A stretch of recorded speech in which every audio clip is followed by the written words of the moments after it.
Depuis l'âge de 9 ans, mon père a manqué chaque anniversaire avec la promesse l'année prochaine.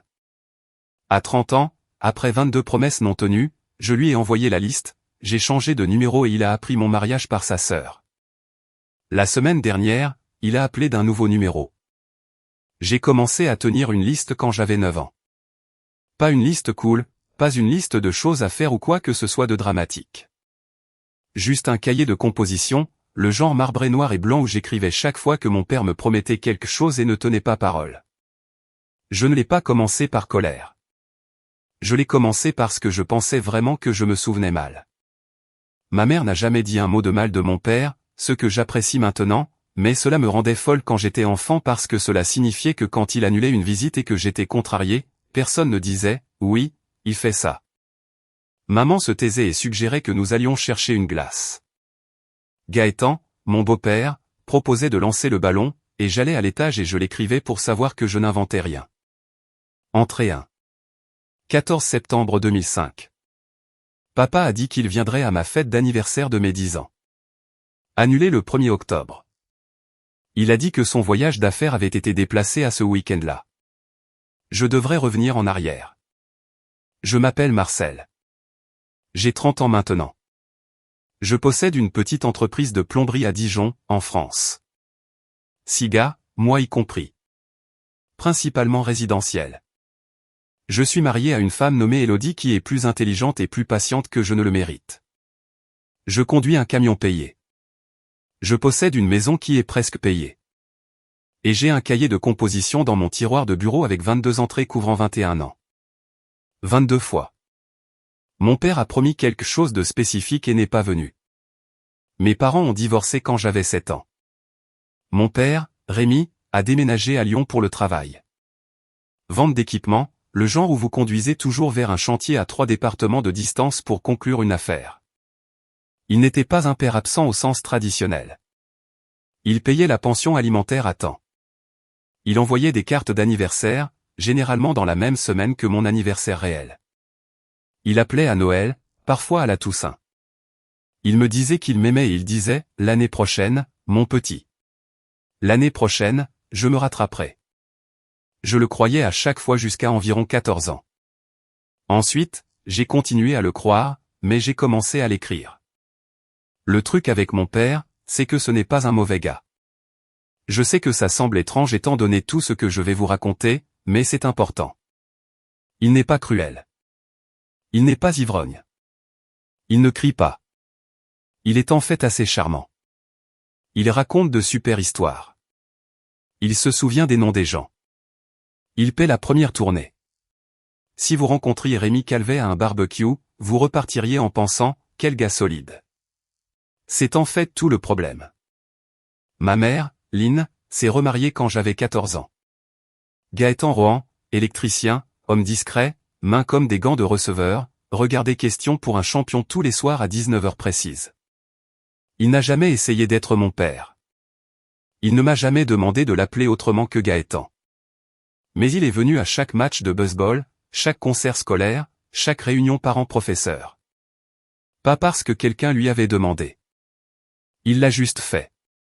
Maman n'avait pas à le lui rappeler. Il n'en faisait pas toute une histoire.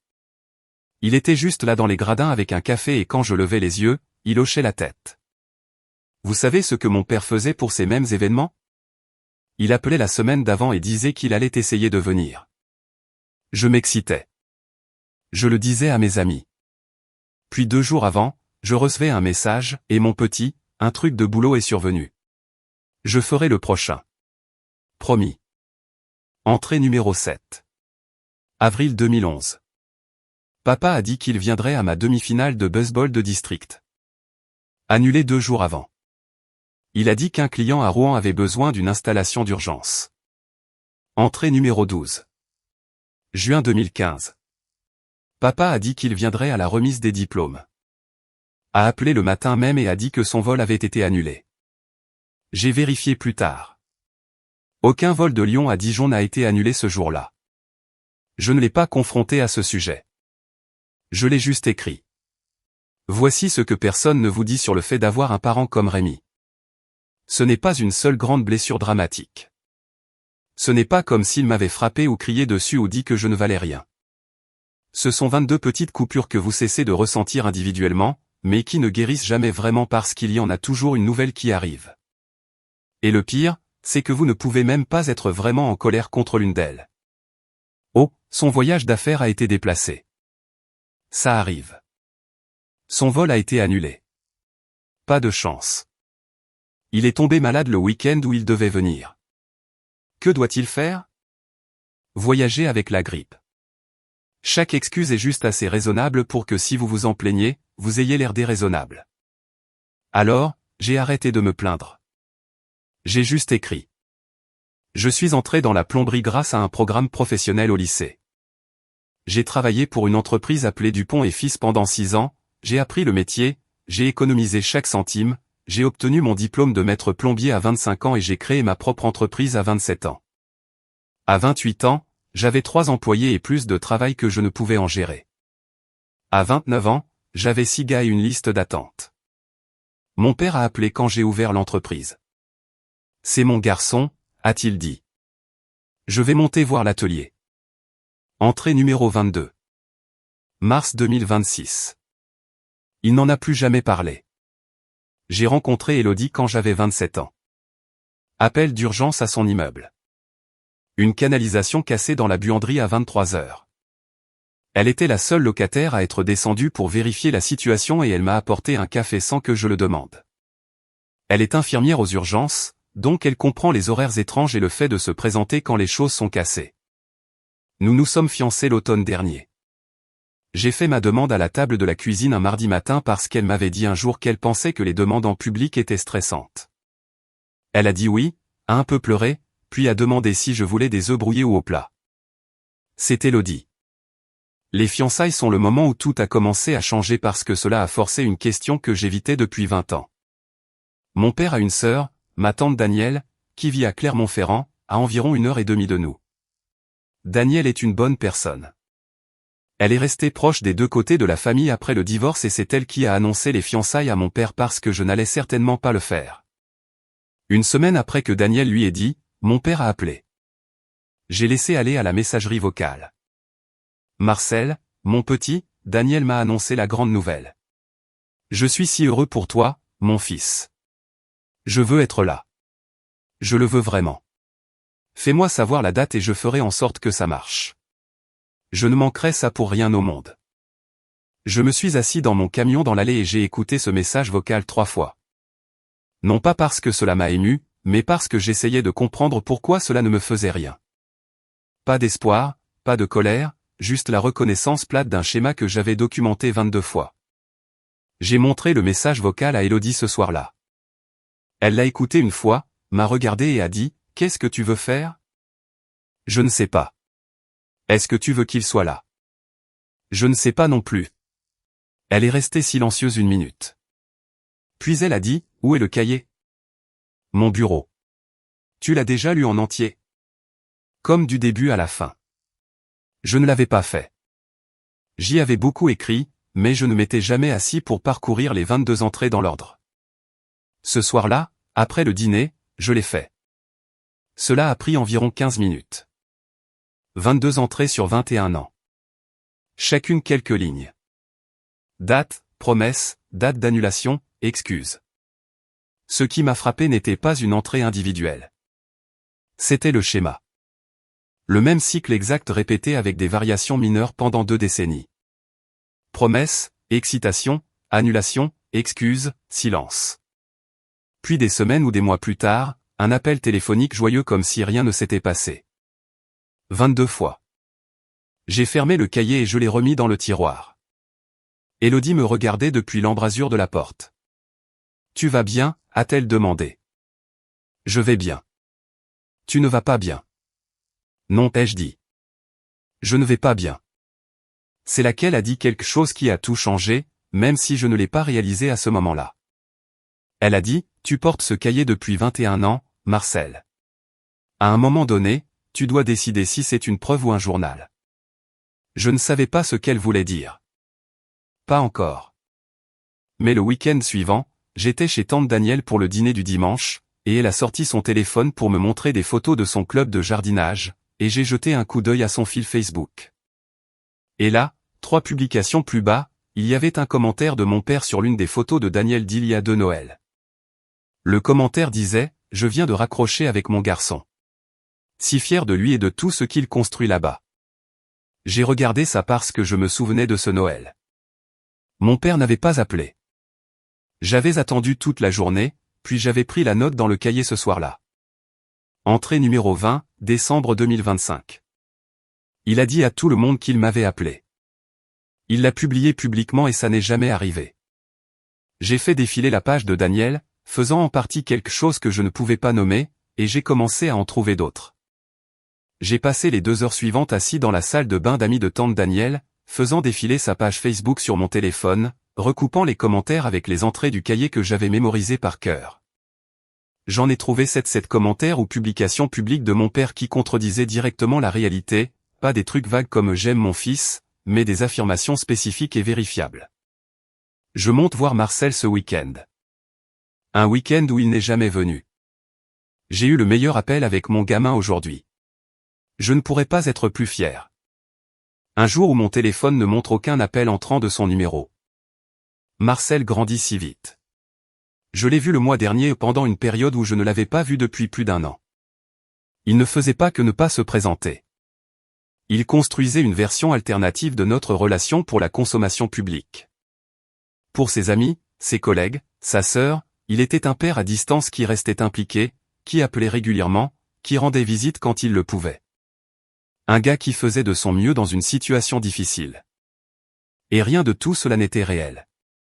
Quand je suis sorti de la salle de bain, Daniel m'a regardé bizarrement. « Tu vas bien, chérie ? Tu es resté là un moment. » « Oui, un truc à l'estomac. » Je suis rentré chez moi en silence. Élodie a su que quelque chose n'allait pas dès que je suis entré parce qu'elle connaît mes silences. Il y a le silence normal, et puis il y a le silence. Cela signifie que je suis en train de traiter quelque chose pour lequel je n'ai pas encore de mots. Je lui ai montré ce que j'avais trouvé. Elle s'est assise à côté de moi sur le canapé, faisant défiler les captures d'écran que j'avais prises, et elle n'a rien dit pendant longtemps.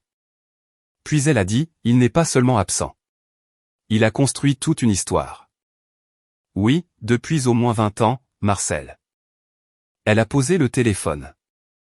Daniel est-elle au courant? C'était la question, n'est-ce pas? Tante Daniel, qui le jour de la Toussaint précédente m'avait pris à part et m'avait dit, ton père parle de toi tout le temps. Il est si fier de toi. J'aimerais que vous soyez plus proches. Elle le croyait. Bien sûr qu'elle le croyait. C'est son frère et il est convaincant. Pourquoi vérifierait-elle s'il m'avait vraiment appelé à Noël? Non, ai-je dit, elle n'est pas au courant. Qu'est-ce que tu vas faire? Je n'en ai absolument aucune idée. Pendant les 2 semaines suivantes, je n'ai rien fait. Je suis allé travailler, j'ai fait des devis, j'ai débouché des canalisations et j'ai discuté avec une entreprise de fourniture à propos de raccords en cuivre, des choses normales. Mais sous tout cela, je rejouais 22 entrées et 7 publications Facebook et j'essayais de comprendre exactement ce que je ressentais parce que ce n'était pas de la colère.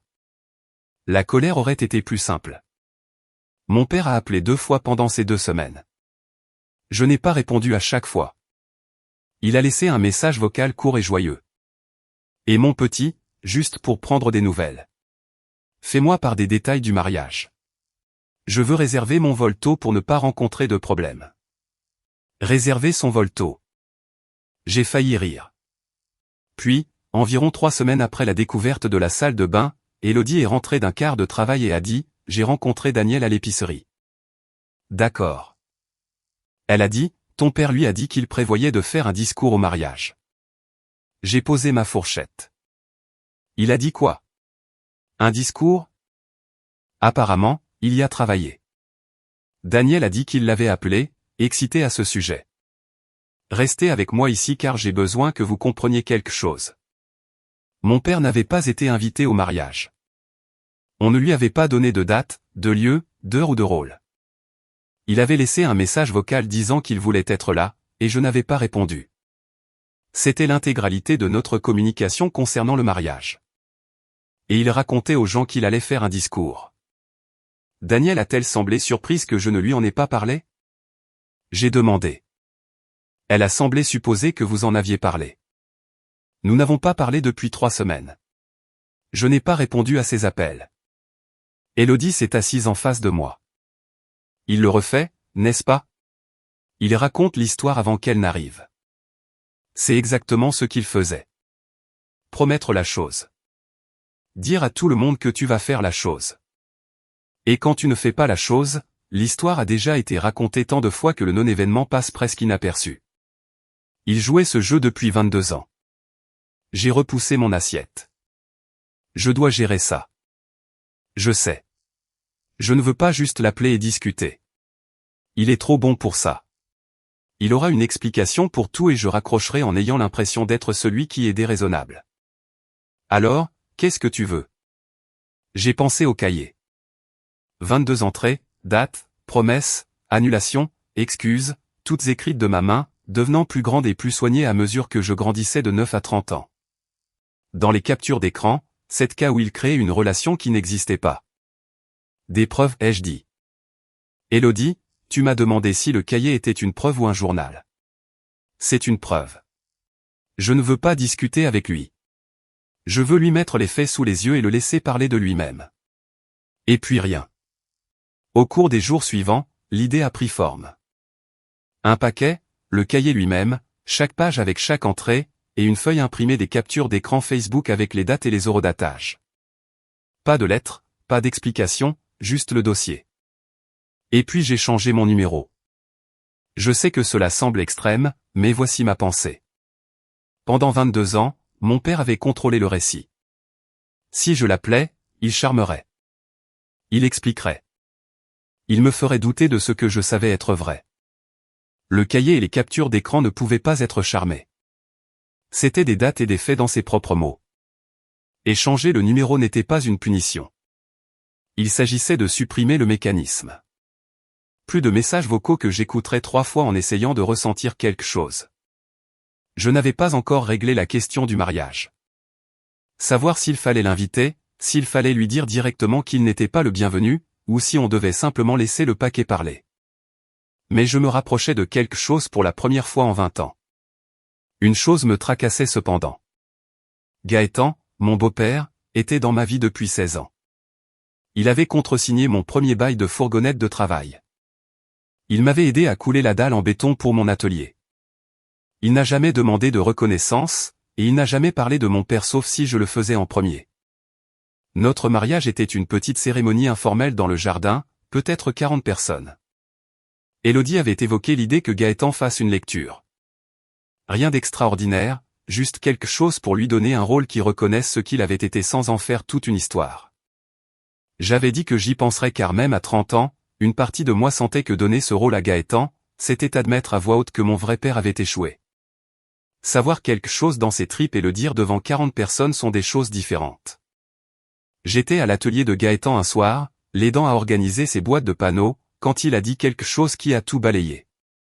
Ta mère dit que ton père parle de venir au mariage. Oui. Il a dit à Daniel qu'il allait faire un discours. Gaëtan a trié des disjoncteurs dans un bac sans lever les yeux. Tu veux qu'il soit là? Non. Il a hoché la tête, a continué à trier, puis très doucement. Bien. C'était la première fois en 16 ans que Gaëtan exprimait une opinion sur mon père. Je l'ai regardé. Bien. Il m'a regardé, juste une seconde, la neutralité prudente qu'il avait maintenue depuis que j'avais 14 ans à glisser. Marcel, j'ai regardé cet homme te décevoir depuis que tu es gamin. J'ai gardé le silence parce que ce n'était pas ma place et ta mère m'a demandé de te laisser trouver par toi-même. Mais tu as 30 ans et tu vas te marier. Si tu ne veux pas qu'il soit là, alors il ne devrait pas être là et ce n'est pas quelque chose dont tu dois te sentir coupable. Il est retourné à ses disjoncteurs. Je suis retourné à mes boîtes de panneaux. Aucun de nous n'a dit autre chose à ce sujet.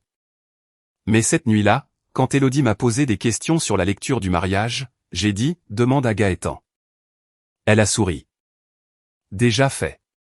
Il a dit qu'il ferait ce que tu voulais. Bien sûr qu'il l'a fait. 2 jours plus tard, alors que je préparais le paquet, photocopiant soigneusement chaque page du cahier pour avoir une sauvegarde, j'ai reçu un message d'un numéro que je ne reconnaissais pas. Et, Marcel, c'est ton père. Nouveau téléphone professionnel. Je voulais juste te faire savoir que j'ai réservé mon vol pour le mariage du 17 au 20 octobre. J'ai hâte. Il avait réservé un vol pour un mariage auquel il n'avait pas été invité, à une date que je ne lui avais jamais donnée, ce qui signifiait que quelqu'un lui avait donné la date. J'ai envoyé un message à Danielle, tu as dit à papa quand avait lieu le mariage. Elle a répondu en environ 4 minutes. Il a demandé et je ne pensais pas que c'était un secret. Je n'aurais pas dû. Je suis désolé, chérie. Je suis resté là à regarder les 2 messages et à sentir les murs de cette pièce bouger à nouveau parce que maintenant j'avais un nouveau problème. Mon père avait un billet d'avion. Il avait dit à tout le monde qu'il venait. Et si j'envoyais le paquet et changeais mon numéro et qu'il se présentait quand même à mon mariage, tout deviendrait exactement le genre de scène que j'essayais d'éviter. Je devais envoyer le paquet avant octobre et je devais trouver quoi dire à Daniel et je devais le faire vite car octobre était dans 6 semaines. Les 6 semaines suivantes ont été les plus étranges de ma vie. Je planifiais simultanément un mariage et une rupture. C'est ce que ça faisait honnêtement. Pas de vengeance, pas de punition, juste une séparation propre et documentée d'une personne qui avait été à moitié présente pendant si longtemps que son absence totale pourrait en fait être une amélioration. Voici ce que j'ai fait. Et je veux être clair, rien de tout cela n'était un plan de génie. C'était juste un gars avec un cahier, une imprimante et une femme très patiente. D'abord, le paquet. J'ai photocopié chaque page du cahier. 22 entrées, chacune écrite de ma main à l'âge où je l'ai écrite. Les premières sont en lettres d'enfant. Au lycée, c'est la même écriture semi-lisible que j'utilise maintenant. J'ai imprimé les captures d'écran Facebook, 7 pages, chacune montrant le commentaire public de mon père à côté de l'entrée correspondante du cahier et, lorsque je l'avais, des relevés de téléphone montrant aucun appel entrant, pas de lettre de motivation. Pas de « cher papa », pas de « voici pourquoi je suis en colère ». Juste les preuves par ordre chronologique dans une enveloppe cartonnée. Deuxièmement, le téléphone. Je suis allé chez mon opérateur et j'ai obtenu un nouveau numéro, mais je n'ai pas changé tout de suite. J'ai gardé l'ancien numéro actif parce que j'en avais besoin pendant quelques semaines encore. Je voulais que le paquet arrive en premier. Troisièmement, Danielle. C'était la partie la plus difficile. Non pas parce que j'étais en colère contre elle. Elle n'avait rien fait de mal. Elle avait dit à son frère quand avait lieu le mariage de son fils parce que cela semblait être une chose normale à faire. Mais j'avais besoin qu'elle comprenne ce qui allait arriver sans que cela devienne toute une mise en scène. Je suis allé à Clermont-Ferrand un jeudi après-midi. J'ai dit à mon équipe que j'avais une réunion avec un fournisseur, ce qui était vrai, juste pas avant le lendemain matin. Je me suis assis à la table de la cuisine de Daniel, et je n'ai pas tourné autour du pot. Daniel, j'ai des choses à te dire sur papa, et j'ai besoin que tu écoutes avant de répondre. Elle a posé son café. Elle me connaissait assez longtemps pour savoir que je ne parlais pas comme ça sans raison. Je lui ai parlé du cahier. Elle savait que j'étais un enfant méticuleux, donc le concept ne l'a pas choqué. Puis je lui ai parlé des commentaires Facebook. J'ai affiché les captures d'écran sur mon téléphone et je l'ai posé sur la table entre nous. Ce post ai-je dit, décembre 2025. Il a écrit, je viens de raccrocher avec mon garçon. Il ne m'a pas appelé ce Noël-là, Daniel. Il ne m'a pas appelé non plus le Noël d'avant. J'ai attendu les 2 fois. Elle a pris le téléphone. L'a lu. A fait défiler jusqu'au suivant. L'a lu. Elle a parcouru les 700 parlers. Marcel, je n'ai pas fini. J'ai affiché le message sur son vol. Il a réservé un billet pour mon mariage. Je ne l'ai jamais invité. Je ne lui ai jamais donné la date. Il l'a eu de toi, ce qui est bien. Je ne te blâme pas. Mais il dit aux gens qu'il va faire un discours à un mariage auquel il n'a jamais été invité. Il m'a dit que vous en aviez parlé. Nous n'avons pas eu de vraie conversation depuis des mois. J'ai arrêté de répondre à ses appels après avoir trouvé les publications Facebook. Elle est restée assise longtemps. Danielle n'est pas une pleureuse, mais son menton faisait ce qu'il fait quand elle se retient. Je l'ai cru, a-t-elle dit. Je sais. Chaque fois qu'il disait qu'il t'avait parlé ou qu'il t'avait rendu visite ou qu'il prévoyait de te voir, je le croyais. Je sais. Il est convaincant. C'est mon frère. Oui. Elle s'est essuyé les yeux avec le talon de la main. Qu'est-ce que tu vas faire? Je lui ai parlé du paquet. Elle n'a pas essayé de m'en dissuader, ce que j'ai apprécié plus que je ne peux le dire. Elle a posé une question. Vas-tu inclure une lettre? Non. Elle a hoché la tête lentement. Parce qu'il discuterait avec une lettre. Il ne peut pas discuter avec des dates. Non, a-t-elle dit, il ne peut pas. Je lui ai demandé une chose. Ne le mets pas au courant. Ne l'appelle pas. Ne lui donne aucun avertissement. Laisse le paquet arriver et laisse-le s'y confronter comme je m'y suis confronté pendant 21 ans. Elle a accepté.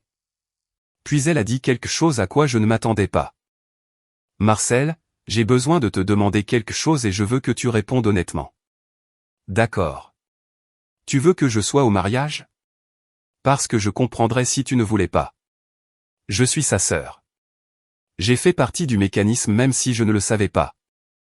Je n'avais même pas envisagé de ne pas l'inviter. Daniel, tu es la raison pour laquelle j'ai eu une quelconque connexion avec ce côté de la famille. Tu t'es toujours montré. Tu t'es toujours montré. Tu viens au mariage. Elle a vraiment pleuré alors. Je l'ai laissé faire. Puis elle nous a fait des croque-monsieur parce que c'est ce que Daniel fait quand les émotions deviennent trop fortes dans la pièce. Sur le chemin du retour, Élodie a appelé. Comment ça s'est passé? Elle a cru chaque mot qu'il lui a dit. Comment va-t-elle? Triste d'elle-même principalement, ce qui n'est pas juste. Non, ce n'est pas juste. J'ai envoyé le paquet le lundi suivant. Courrier prioritaire à l'adresse de Rémi à Lyon. Je l'ai suivi et j'ai confirmé la livraison le mercredi. Puis j'ai attendu. Rien ne s'est passé pendant 4 jours. Je ne sais pas à quoi je m'attendais. En fait, ce n'est pas vrai. Je m'attendais à un coup de fil, à une explosion, à un message vocal plein de défensives et d'explications. Ce que j'ai eu, c'est le silence. Le 5e jour, j'ai activé mon nouveau numéro de téléphone. C'est là que je dois vous parler de la planification du mariage. Parce que la vie ne s'arrête pas juste parce que vous êtes au milieu d'un règlement de compte familial. Notre mariage était le 18 octobre. Cérémonie dans le jardin. Notre jardin, celui que j'avais passé tout l'été à préparer. Nouveau pavé de patio, guirlande lumineuse qu'Élodie avait commandé sur un site web qui avait mis 6 semaines à expédier. Une pergola que j'ai construite avec Gaëtan un week-end doux. Nous étions tous les deux brûlés par le soleil le dimanche soir. 42 invités, les parents d'Élodie, sa sœur, son équipe des urgences, ma mère et Gaëtan, mes gars du travail et leurs femmes, quelques amis du lycée, tante Danielle, une officière d'état civil nommée Béatrice qui avait marié environ la moitié des couples de notre quartier de Dijon. Pas de DJ, Élodie avait fait une playlist, pas de bar ouvert, juste des glacières de bière et une table de vin et une bouteille de bourbon. Mon ami Corentin avait vieilli dans son garage pour des raisons qu'aucun de nous ne comprenait pleinement. Simple, vrai, le nôtre. La lecture de Gaëtan était un passage d'un livre que le père d'Élodie avait recommandé, quelque chose sur le fait de construire une maison comme construire un mariage. Gaëtan l'a pratiqué dans son atelier pendant 2 semaines. Ma mère m'a dit qu'elle l'avait surpris en train de le lire à voix haute devant le miroir de la salle de bain et qu'elle avait failli pleurer. Le plan de table était facile car il n'y avait que 5 tables. La nourriture était un barbecue d'un endroit en bas de la route qui faisait de la traiteur. Le gâteau venait d'une boulangerie que la sœur d'Élodie avait trouvée qui faisait des gâteaux simples à 2 étages sans faire payer un prix de fou. Tout était prêt. Tout était en place. Et puis 8 jours avant le mariage, Élodie a reçu un message vocal. Elle est entrée dans la cuisine tenant son téléphone loin d'elle comme si c'était une araignée. C'est ton père sur ton téléphone. Il a dû obtenir mon numéro de quelque part. Peut-être quand j'étais sur ton ancien forfait. Elle l'a joué sur haut-parleur. Salut Élodie. C'est Rémi, le père de Marcel.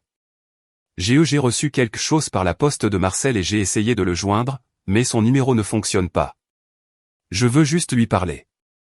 Je ne suis pas en colère. Je comprends pourquoi il a envoyé ce qu'il a envoyé. Je veux juste parler. Pourrais-tu le faire m'appeler, s'il te plaît?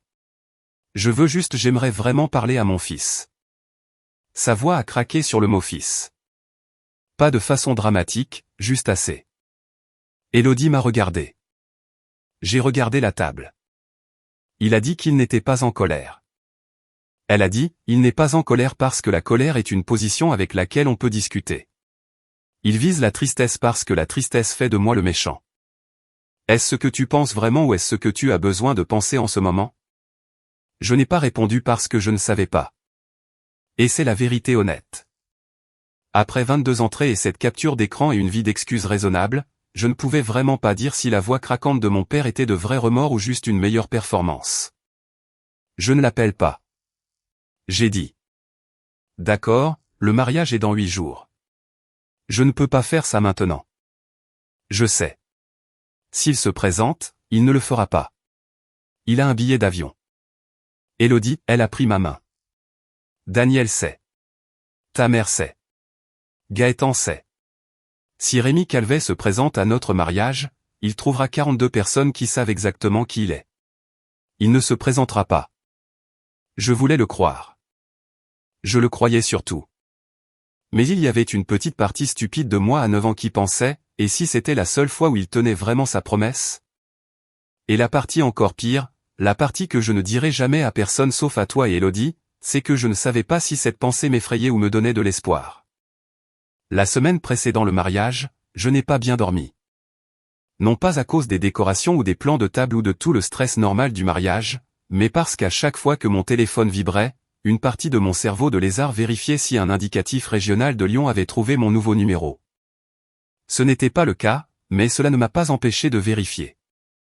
Élodie a supprimé le message vocal de Rémi de son téléphone sans que je le demande.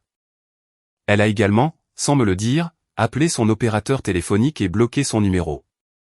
Je l'ai découvert 2 jours plus tard quand elle l'a mentionné nonchalamment, comme si elle me disait qu'elle avait acheté du lait. J'ai bloqué le numéro de ton père sur mon téléphone. Élodie, c'est mon téléphone. Marcel. Il n'a pas à m'utiliser comme canal secondaire. J'ai épousé la bonne femme.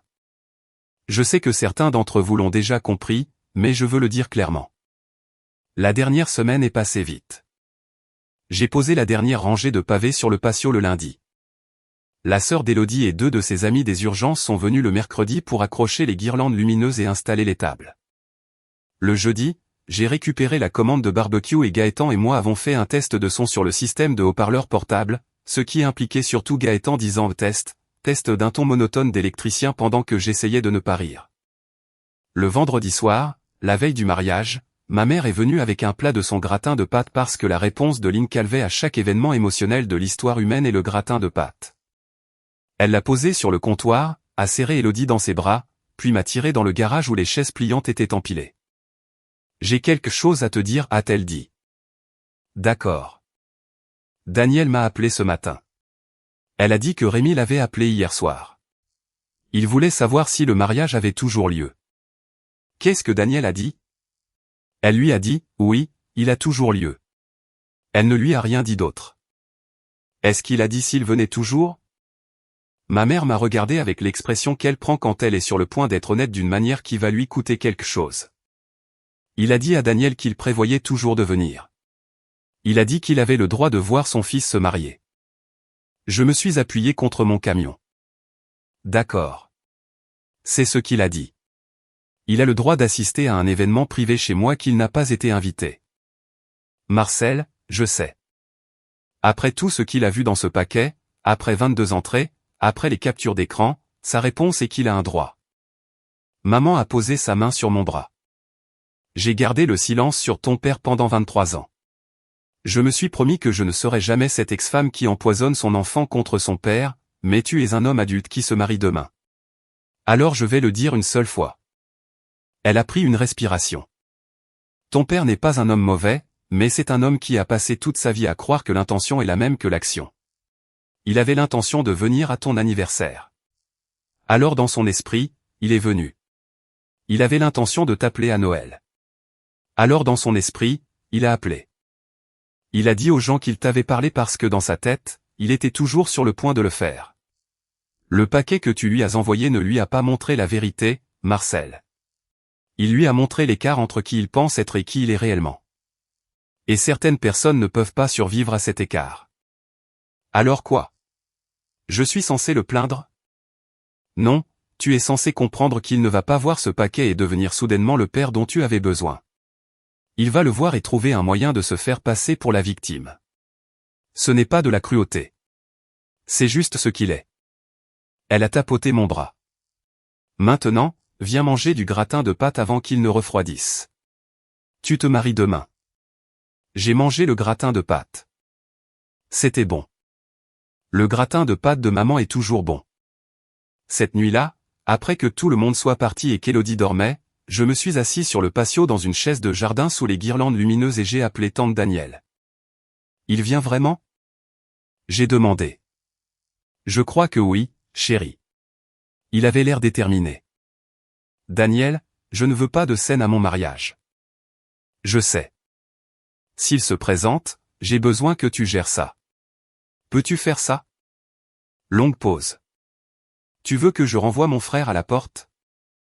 Je veux que tu lui expliques calmement et clairement qu'il n'est pas sur la liste des invités, que c'est ma maison et mon mariage et ma décision, et que s'il choisit de faire une scène, il confirmera tout ce qu'il y a dans ce cahier. Une autre pause. Tu sais ce que tu me demandes de faire. Je sais, et je demande quand même. D'accord. Sa voix était petite, mais ferme. D'accord, Marcel, je le ferai. Merci. Puis-je te demander quelque chose? Oui. S'il avait été différent, s'il avait été le père qu'il disait à tout le monde qu'il était, l'aurais-tu voulu là? J'ai levé les yeux vers les guirlandes lumineuses qui ondulaient légèrement dans la brise d'octobre. Chaque jour de ma vie, ai-je dit. C'est tout le but, Daniel.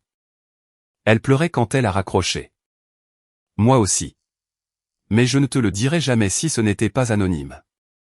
Le 18 octobre était clair et à 11 degrés Celsius, ce qui en Bourgogne en octobre est aussi bon que possible.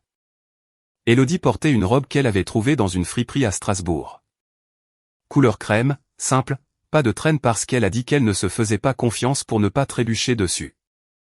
Je portais un costume anthracite acheté sur étagère, et Gaëtan m'a aidé avec la cravate car je n'ai jamais, en 30 ans sur Terre, appris à en nouer une correctement. 42 personnes sont venues, y compris Daniel, qui est arrivé tôt et s'est placé près du portail du jardin comme une videuse très agréable. La cérémonie a été courte. Béatrice, l'officier d'état civil, l'a limitée à 12 minutes, ce qui était parfait. Gaëtan a fait sa lecture d'une voix calme qui n'a craqué qu'une fois sur la phrase sur les murs qui gardent le temps à l'extérieur, mais pas la chaleur. Ma mère a tenu un mouchoir tout le temps, mais ne l'a jamais utilisé, ce qui est la chose la plus Euline Calvel que je puisse décrire. Élodie a prononcé ses vœux, qu'elle avait écrits elle-même, et ils étaient drôles et honnêtes et ont fait sangloter ouvertement deux de ses amis des urgences. J'ai prononcé les miens, que j'avais également écrits et qui étaient beaucoup moins éloquents, mais ont fait le travail. Nous nous sommes embrassés. Les gens ont applaudi. Corentin a ouvert le Bourbon pendant environ 2 heures. C'était parfait. Les gens ont mangé du barbecue. Les gens ont dansé sur la playlist d'Élodie. Gaëtan a dansé lentement avec ma mère sur une chanson que je ne reconnaissais pas, et il avait l'air d'un homme qui n'en croyait pas sa chance, ce qui est exactement ce qu'il est. Je parlais à mon ami Damien du travail, à moitié à travers une assiette de porc effiloché quand j'ai vu Daniel marcher rapidement vers le portail latéral. J'ai posé l'assiette. Excusez-moi, ai-je dit. Je suis passé sur le côté de la maison. Le portail était entrouvert et à travers lui, je pouvais voir Daniel debout sur le trottoir d'entrée en train de parler à un homme en veste de sport bleu. Mon père, il était venu. Il était vraiment venu. Après 22 événements manqués, après le paquet, après avoir changé mon numéro, après tout, Rémi Calvet s'était enfin montré. Et j'ai tout ressenti d'un coup. Pas de colère, pas de satisfaction, juste cette énorme, écrasante, stupide tristesse que la seule fois où mon père avait tenu sa promesse de se montrer, c'était la seule fois où je lui avais demandé de ne pas le faire. Je n'entendais pas ce que Daniel disait, mais je pouvais voir sa main sur sa poitrine, ne poussant pas, juste tenant une barrière. Il parlait vite, la tête en mouvement, les mains gesticulant. La veste de sport était neuve. Il avait acheté une nouvelle veste pour le mariage auquel il n'était pas invité. Puis il a regardé au-delà de Daniel et m'a vu debout au portail. Marcel, sa voix, la même voix que les messages vocaux. La même voix que 22 l'année prochaine, plus vieille, plus fine, s'il te plaît. 5 minutes. Daniel m'a regardé. Son expression disait, c'est à toi de voir. J'ai passé le portail. Nous nous tenions sur le trottoir d'entrée, mon père et moi, tandis que 42 personnes célébraient dans le jardin. Daniel planait à environ 3 mètres en arrière, assez près pour intervenir, assez loin pour nous laisser de l'espace. Rémi avait l'air plus vieux que ce à quoi je m'attendais. Je ne l'avais pas vu en personne depuis presque 2 ans. Ses cheveux étaient plus gris que bruns maintenant. Il avait perdu du poids, pas de façon saine. La veste de sport était trop grande aux épaules, ce qui signifiait qu'il l'avait achetée récemment après la perte de poids. « Tu as bonne mine », a-t-il dit. Le costume. Merci. La maison est superbe. Le patio, les lumières. Tu as fait tout ça? Gaëtan a aidé. Il a tressailli au nom de Gaëtan. Pas de façon dramatique. Juste un léger resserrement autour des yeux. Le genre de choses que vous ne remarquez que si vous avez passé toute votre vie à lire une personne pour des signes qu'elle pourrait réellement vouloir dire ce qu'elle dit. Marcel, j'ai reçu ton paquet. Je sais. J'ai lu chaque page plusieurs fois. D'accord. J'ai besoin que tu saches que je n'ai pas réalisé. Il s'est arrêté, a recommencé. Je sais ce que ça donne. Je sais que tu penses probablement que c'est une autre excuse, mais je te jure, Marcel, je n'ai pas vu le schéma avant que tu ne le exposes comme ça. Tu n'as pas vu le schéma de 22 promesses annulées. Chaque fois dans ma tête, il y avait une raison, une vraie raison. Et chaque fois je pensais, la prochaine fois, je ferai les choses bien. Je ne tenais pas un compte courant. Je ne le suivais pas. Toi si, mais moi non. Et quand je les ai vus toutes ensemble comme ça, l'une après l'autre, il a regardé le trottoir. Je me suis senti mal. Physiquement mal. Et les publications Facebook? Sa mâchoire a bougé. C'est plus difficile à expliquer. Essaie. Je voulais que ce soit vrai. Chaque fois que je postais quelque chose comme ça, dans ma tête, j'allais t'appeler. Parfois j'écrivais le post comme une motivation, comme si je le disais publiquement, je devrais le faire et puis je ne le faisais pas, et le post restait là. Après un certain temps, je pense que j'ai commencé à croire ma propre version. C'est la partie où je suis censé vous dire que tout a fondu et que nous nous sommes serrés dans les bras sur le trottoir et qu'il est entré et que c'était magnifique. Mais ce n'est pas ce qui s'est passé. Ce qui s'est passé, c'est que je suis resté là à écouter mon père expliquer qu'il avait construit une relation fictive avec moi comme automotivation. Et j'ai réalisé que ma mère avait raison. Ce n'était pas un homme mauvais. C'était un homme qui avait confondu l'histoire avec la vie. Et debout devant moi avec des preuves qu'il ne pouvait pas nier. Son instinct était toujours d'expliquer plutôt que de simplement dire qu'il était désolé. Papa, pourquoi es-tu ici? Parce que tu es mon fils et que tu t'es marié aujourd'hui. Je ne t'ai pas invité. Je sais. Je t'ai envoyé le paquet spécifiquement pour que tu comprennes pourquoi. Je comprends pourquoi. Oui, mais Marcel, je ne pouvais pas ne pas venir. Je sais que ça semble fou. Je sais que tu es probablement furieux, mais après avoir lu ce cahier, je ne pouvais pas ajouter une 23e entrée. Je ne pouvais pas être le gars qui a aussi manqué ton mariage. J'ai réellement ri. Pas un rire chaleureux, une expiration courte et sèche par le nez qui nous a surpris tous les deux. Papa, tu n'allais pas être le gars qui a manqué mon mariage. Tu allais être le gars qui n'a pas été invité au mariage de son fils à cause de 22 échecs documentés. Il y a une différence. Y en a-t-il une? Oui, parce que l'un est quelque chose qui t'est arrivé et l'autre est quelque chose que tu as construit. Il m'a regardé. Je ne pense pas que quelqu'un lui ait jamais dit ça comme ça. Daniel s'est avancé. Rémi, tu devrais peut-être partir. Il a levé la main, pas agressif, suppliant. Daniel, s'il te plaît. 5 minutes de plus. Tu as dit 5 minutes il y a 10 minutes. J'ai regardé mon père, 58 ans, nouvelle veste de sport qui ne lui allait pas. Debout sur un trottoir à Dijon un samedi après-midi parce que pour la première fois de sa vie, le schéma était devenu visible et il ne pouvait pas faire semblant de l'ignorer. Je retourne à mon mariage. J'ai dit. Tu n'entres pas. Cela ne changera pas aujourd'hui. Et cela ne changera pas parce que tu t'es montré, Marcel. Mais je vais te dire quelque chose et je veux que tu l'écoutes vraiment. Pas que tu acquiesces et que tu le ranges et que tu dises à Daniel plus tard que nous avons eu une excellente conversation. Il a attendu. Je ne te déteste pas. Je ne t'ai jamais détesté. Ce que je déteste, c'est que j'ai passé 21 ans à attendre que tu deviennes la personne que tu disais à tout le monde que tu étais déjà. C'est fini maintenant. Le cahier est fermé. Je ne compte plus, ce qui signifie que tu ne peux pas me décevoir, ce qui signifie que nous sommes tous les deux libres. Je ne veux pas être libre de toi, Marcel. Tu es mon fils. Alors prouve-le. Pas aujourd'hui. Pas avec un discours. Pas en te présentant sans être invité. Prouve-le avec le temps, de manière cohérente, sans public, sans publication Facebook, sans en parler à Daniel après pour qu'elle me fasse un rapport. Fais juste la chose pour une fois dans ta vie. Fais juste la chose. Il n'a rien dit pendant longtemps. Puis il a hoché la tête. Pas le hochement de tête rapide et confiant de Rémi Calvet que j'avais vu en grandissant. Un hochement plus lent, plus lourd. Puis-je au moins te féliciter? Oui, papa. Tu peux dire félicitations. Félicitations, Marcel. Merci. Il a regardé Daniel. Elle l'a accompagné jusqu'à sa voiture de location. Je l'ai regardé monter. Il est resté derrière le volant pendant environ 30 secondes sans démarrer le moteur, puis il est parti. Je suis retourné par le portail. Élodie m'a vu immédiatement parce qu'elle le fait toujours, et l'expression sur son visage m'a dit qu'elle savait exactement où j'avais été.